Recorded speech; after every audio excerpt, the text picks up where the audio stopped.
The man chosen to set up a new 911 system for the district that governs Walt Disney World pulled his bid for the project, but still collected a paycheck.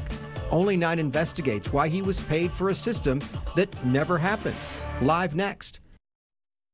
In a matter of minutes, a young life was lost and dozens left without a place to call home after this fire ripped through a local apartment complex. Inside, some tenants say they woke up to the blaze. Their security cameras captured firefighters' urgent response. Now on WFTV tonight, we're digging into safety concerns raised by residents who were forced to evacuate fast with little to no warning. I didn't hear anything literally until the fire was already here. We don't know if there was any active smoke detectors here. Today's Weather Alert Day drawing to a close. I'm updating what's left with this storm system, as well as the cold snap it's leaving behind in central Florida. It was a clear premeditation of the incident. Then prosecutors threw the book at this man who attacked 2 police officers with a brick and streamed it online. 9 investigates why he was almost sentenced to 5 years in prison instead of life behind bars. This is WFTV Tonight. And we begin tonight with the wild weather we saw across central Florida and the state. Thanks for joining us tonight. It's still raining. I'm Greg Warmoth. And I'm Martha Sigalski. 2 people on a Southwest flight from New Orleans to Orlando were taken to the hospital today after severe turbulence forced the pilot of the plane to land in Tampa. That diversion took place this morning around the same time a strong storm system was actually moving into Florida. All day long, we've been showing you videos of the gusty winds right here and the scattered downpours all throughout our area. Certified Chief Meteorologist Tom Terry live working this in Severe Weather Center 9 with what's left of that storm system, as well as some changes on the way now that our weather alert day has ended, Tom. But it's slick out there on the roadways. Yeah, it's still slick. Severe weather threat is down, but you can see the lightning still ongoing. This is right around I-4, the express lanes, Altamont Springs, with some of the last of the thunder coming through. In fact, the showers have actually increased in intensity here over just the past hour or so as we're consolidating the last little bit of energy as the front moves through. Right now, some thunder coming in toward the Four Corners area. Through the area attractions, Windermere, downtown Orlando. You just saw the flashes through our tower camera. That's going to be between Maitland and Altamont Springs. And everything is moving at about 60 miles an hour. It's really hauling the mail as we head through Azalea Park. There's downtown Orlando with some thunder coming through now and all the way from Cow Creek over toward the Oak Hill area, leaving behind some pretty good downpours. We're going to talk about that in just a little bit, but Future Track takes the last bit of these showers on through. Then we have another weak front that'll come by with a sprinkle overnight tonight, but suffice it to say, we kind of got lucky, I think, on this weather alert day. No severe weather reports, but still some active thunderstorms, and I'll have much more in just a few, Greg. All right, and now would be a good time to download our free WFTV weather app. That way you can keep an eye on critical weather alert day updates the next time one is issued right from your phone. It's available in the Apple App Store and on Google Play. New tonight, police in Bunnell say they have made a 3rd arrest in a shooting that seriously hurt an innocent bystander. Today, U.S. Marshals took Ennis Johnson into custody. They found him leaving his mom's house just 2 blocks away from where last month's shooting took place. Police say it happened near East Drain and South Anderson Street following a fight between Johnson and another suspect, Antarius Henderson. Investigators say Henderson fired first and Johnson returned fire after a 3rd teenage suspect handed him a gun. That teenage suspect is also accused of firing off shots of his own.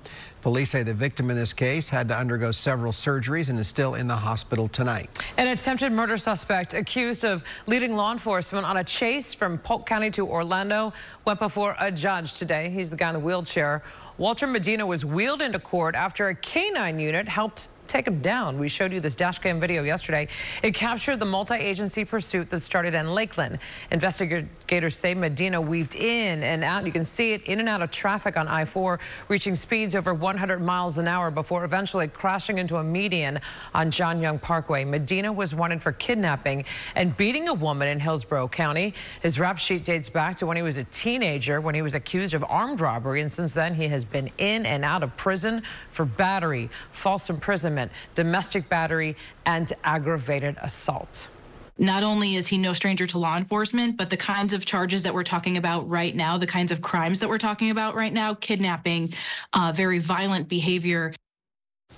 The sheriff's office says the victim is still being treated at the hospital tonight for all of her injuries. Medina needs to be brought back to Hillsborough County to face a judge for his charges there, but it's unclear how soon that will be. He put so many people in danger. He certainly did. Really awful.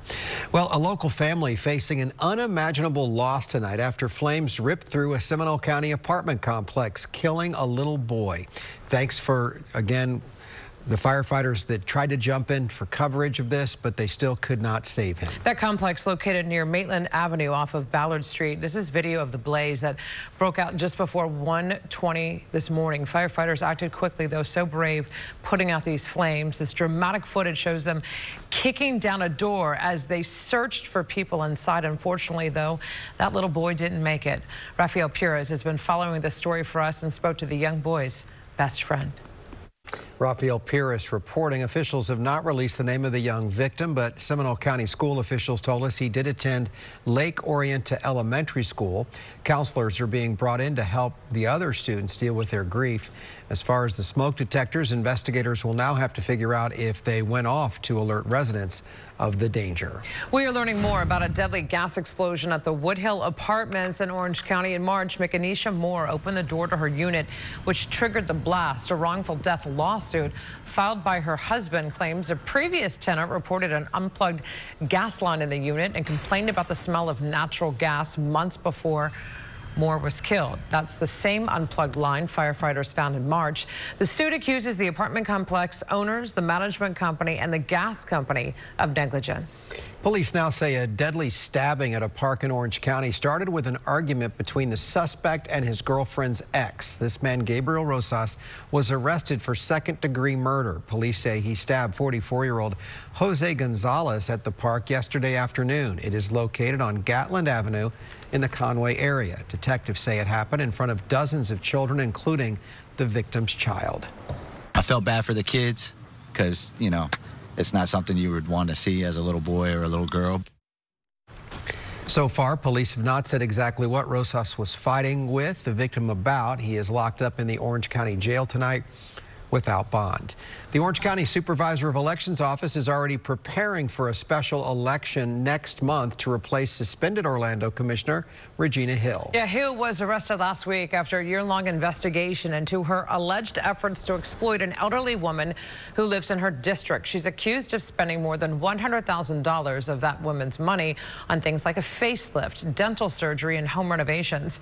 Channel 9's Gerald Matthews spoke with the Orange County Supervisor of Elections today about filling the District 5 seat. During a meeting on Monday, the city will provide specific dates and rules about this special election. Well, still ahead, a man who live streamed himself attacking 2 Orlando police officers was just convicted of attempted murder. Coming up, why the case was almost never heard by a jury. But first, the man first chosen to set up a new 911 system for the district that governs Walt Disney World pulled his bid, but still got the money. 9 investigates why he was paid 6 figures for a system that didn't happen. Sky Witness 9 on Channel 9 Eyewitness News, bringing you closer to the scene during live breaking news. Sponsored by attorney Dan Newland. There are many sides. I feel like fun today. To every story. But I can flip any minute. From dramatic. A lot of drama with the mamas. To just plain crazy. Who wanted bacon? TV 27's Court Block has them all. You got it one more time. Watch weekdays at 10 a.m. Don't play with me, okay? I'm sorry, Your Honor. Brought to you by the Leach Firm. Injured in an accident, hurt at work, or problem on the job? Reach for Leach.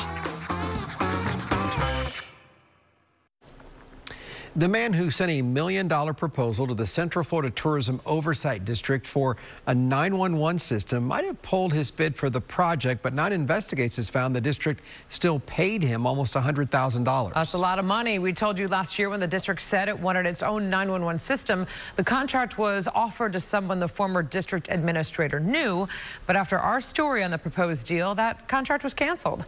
Investigative reporter Shannon Butler went to get answers as to why money was still paid.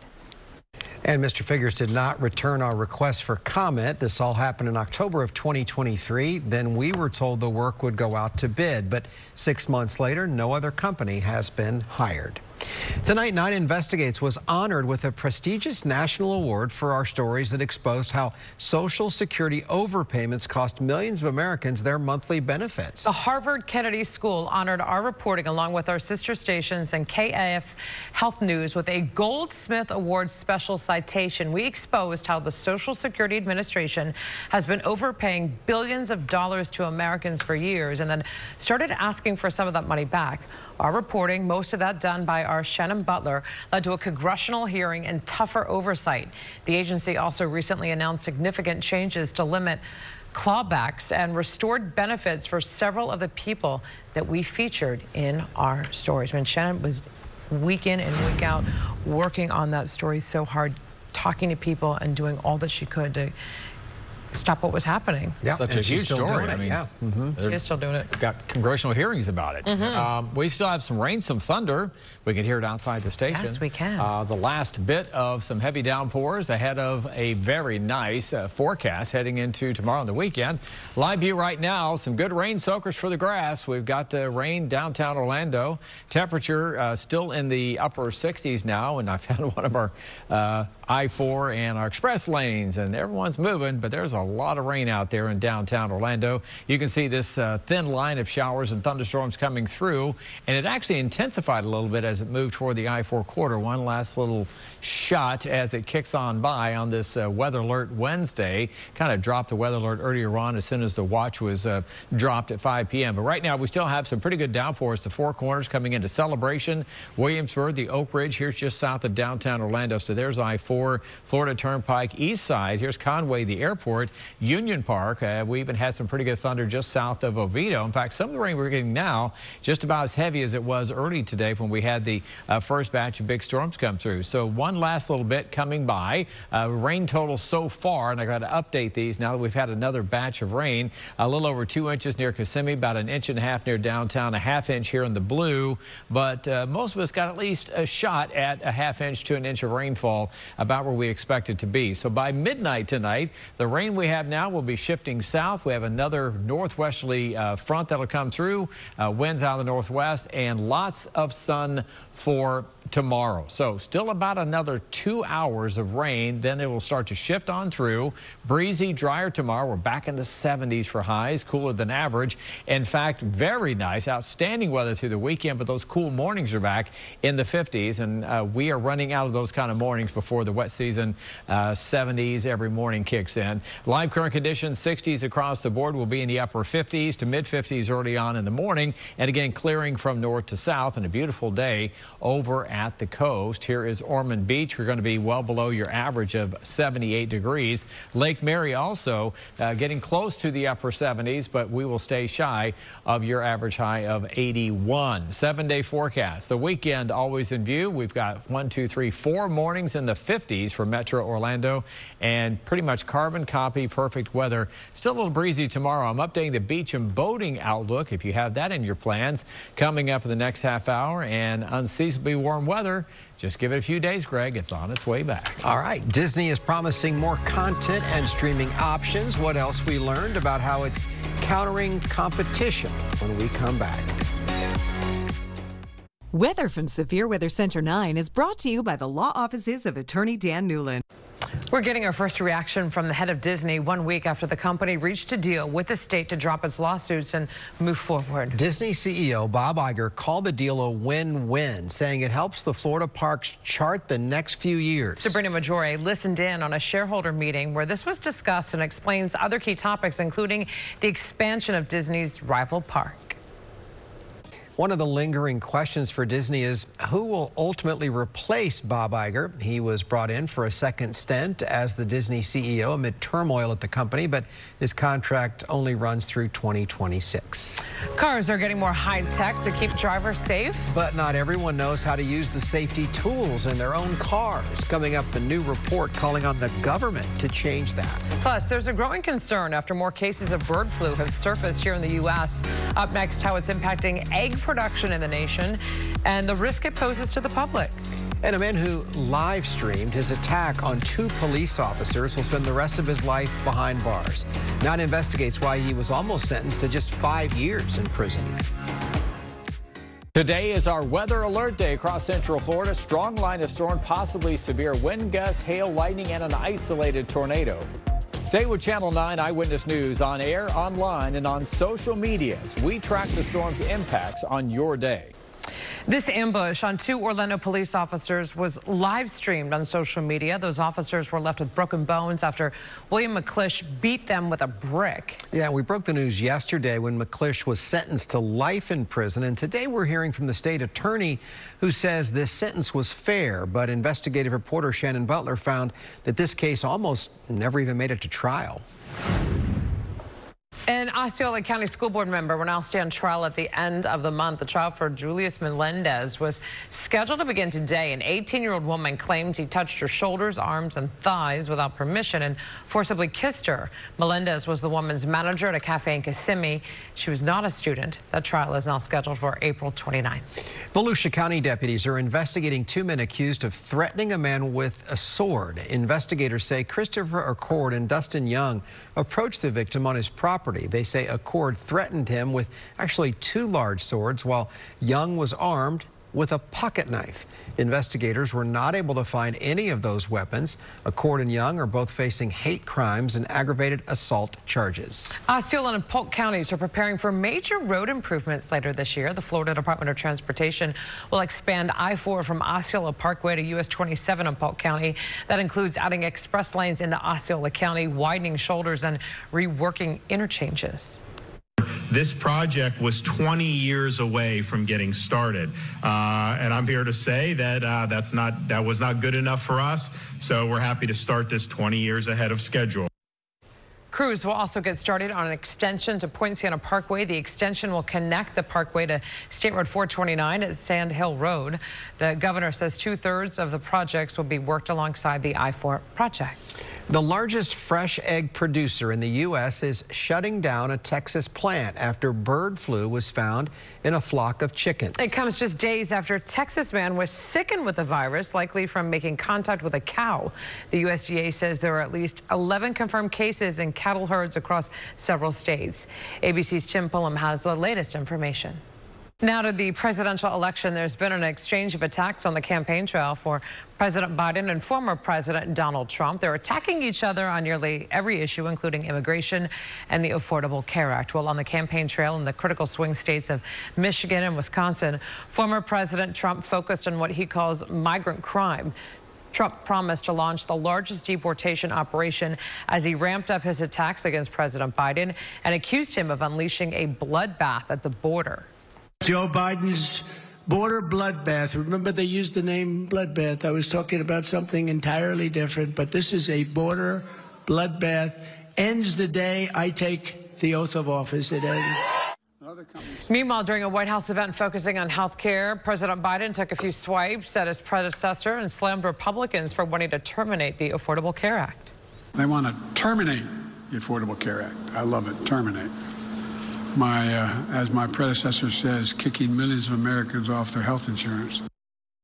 During that White House event, President Biden repeated his call for the $2,000 out-of-pocket cap on prescription drugs for all Americans. An Orange County public school student is taking her education to new levels. Zion Phillips is a kindergartner at Hillcrest Elementary School and is in the gifted program. She's also a member of Mensa and has started a YouTube channel. Channel 9 Sam Martello caught up with her and her family this morning to see just how special this little girl is. The next goal for Zion is to participate in the Scripps National Spelling Bee. We've posted a link to her YouTube page online at WFTV.com. Tax day is quickly approaching on April 15th, and if you have not started the process yet, you have a new free option this year. Yeah, Direct File is available for Floridians who don't have income from out of state. You can file your taxes on a computer, tablet, or even your cell phone. The Treasury Department also says Direct File will make doing our taxes easier because it only shows the forms relevant to you. There's also a calculator that will let you know if you're eligible for something like the child tax credit or the earned income tax credit, and make sure that you're able to maximize the refund you potentially get from the IRS. The truth is that the best way to get your refund back as soon as possible is to file online. You'll have to have lived in Florida all of last year to use Direct File. You can start the process at directfile.irs.gov. Millions of Americans, including many here in Florida, could lose an internet subsidy next month. The Affordable Connectivity Program is expected to run out of money just weeks from now. That program provides families up to $75 a month to offset the cost of internet. There is bipartisan support for an extension, but lawmakers have not yet approved one. A new study reveals how far many Americans are willing to go into debt just to see their favorite musical artist. Coming up, what financial experts say you should do to plan ahead first. Well, right now we still have some thunderstorms right over the Orlando International Airport with some pretty good thunder through there. Those showers moving through. Big and nice changes are coming behind all this. Today's new cars have technology designed to protect you and your passengers. Channel 9's Samantha Manning explains the push to make sure we know how to use those tools. More than a third of adults say they're willing to go into debt for travel, dining, and live events this year. That's according to a new Bankrate survey. Some experts are calling it funflation. They say there's still pent-up demand for entertainment after the pandemic. Financial analysts recommend maximizing your credit card reward program to save and making entertainment part of your monthly budget. Maybe you want to go to some concerts, you want to go on a trip or two. I think you really need to account for that and not just have everything be sort of a one-off surprise. The Federal Reserve Bank of New York reported credit card balances nationwide hit more than $1.1 trillion earlier this year. It's a lot of money. All right, Tom, we've heard some thunder above us. Is it starting to clear out? Finally moving past downtown, so the racket's over for the moment, but it's still moving toward the East Coast. It's pretty stormy right over MCO right now, the airport. There's a live view.